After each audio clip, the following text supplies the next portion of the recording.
Assalamualaikum, apa kabar teman-teman semua? Semoga sehat selalu ya. Nah, pada video kali ini gue mau ngebahas tentang askep TB paru teman-teman, atau tuberkulosis paru. Ya bahasa orang awamnya biasa TBC teman-teman. Ya, atau enggak ada yang bilang flek paru gitu kan. Nah, ini teman-teman ya, ini gue menggunakan buku Dungus ya teman-teman ya, buku yang udah lama dan menurut gue lebih gampang dimengerti. Walaupun secara keilmuan sekarang tuh pakainya SDKI SLKI. Nah, teman-teman harus ambil rujukan tetap dari SDKI SLKI, karena dari buku ini hanya sebagai panduan utama, panduan umumnya aja teman-teman ya, karena dosen biasanya mintanya yang terbaru teman-teman gitu. Oke, nah keuntungan di buku Dungus ini, di sini tuh udah ada diagnosanya teman-teman ya. Diagnosanya ada ini kalau TBC nih, ini ada infeksi, resiko tinggi infeksi atau perluasan penyebaran infeksi ya, bersihan jalan napas, pertukaran gas, nutrisi, kurang pengetahuan.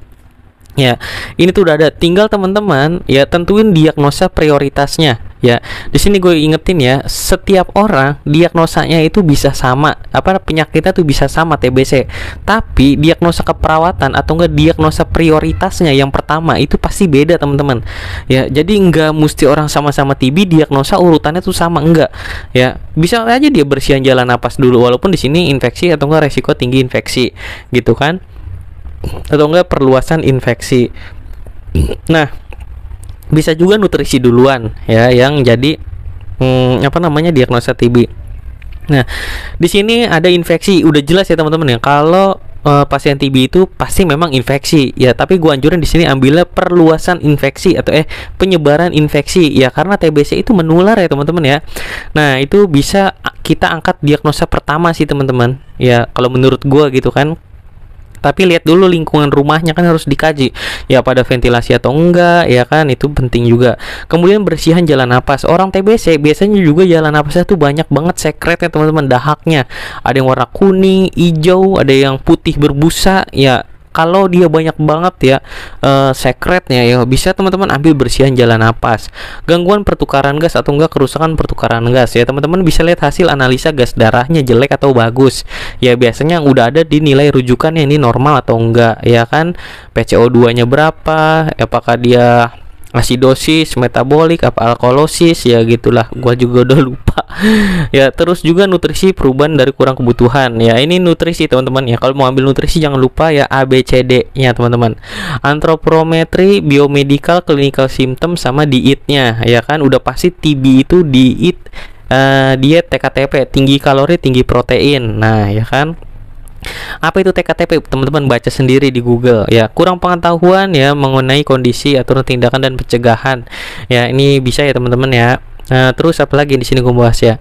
Oh iya teman-teman, kalau teman-teman angkat askep ini, usahain ya teman-teman ada hasil ronsennya, ada hasil BTA-nya. Walaupun BTA belum diperiksa ya, minimal ada hasil ronsennya. Pasti dokter menegakkan diagnosa, pasti ada hasil ronsennya ya. Apa dia mantuk tes, apa dia BTA ya, positif BTA-nya, BTA negatif kah apa gimana ya, itu teman-teman bisa masukin ya, supaya nanti kalau ditanya dosen teman-teman nggak bingung lah, ini diagnosa TB dari mana, kamu mengkajinya bener apa enggak. Oke, lanjut untuk kita masuk ke halaman 242 untuk kita lihat nih diagnosa keperawatannya ya. 242.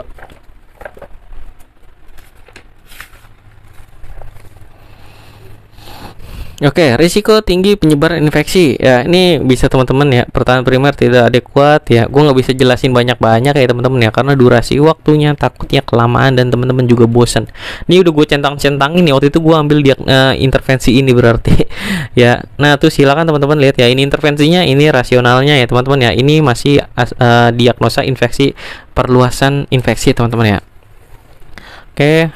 Nah itu masih ada nih tindakan kolaborasinya ini ya. Oke, lanjut bersihan jalan napas nih teman-teman ya. Etiologinya bisa ini, teman-teman bebas silakan mau ambil yang mana ya. Ingat ya, ini hanya panduan umum. Untuk panduan utamanya teman-teman lihat rujukan dari SDKI SLKI, supaya enggak di omelin dosen ntar ditanya mulu. Oke, ini tindakannya nih, rasionalnya ya. Lanjut di sini teman-teman pause aja ya videonya ya, semoga kelihatan gambarnya. Mohon maaf ya, karena kamera gue juga kurang canggih ya, karena ini pakai HP teman-teman gue kalau bikin video.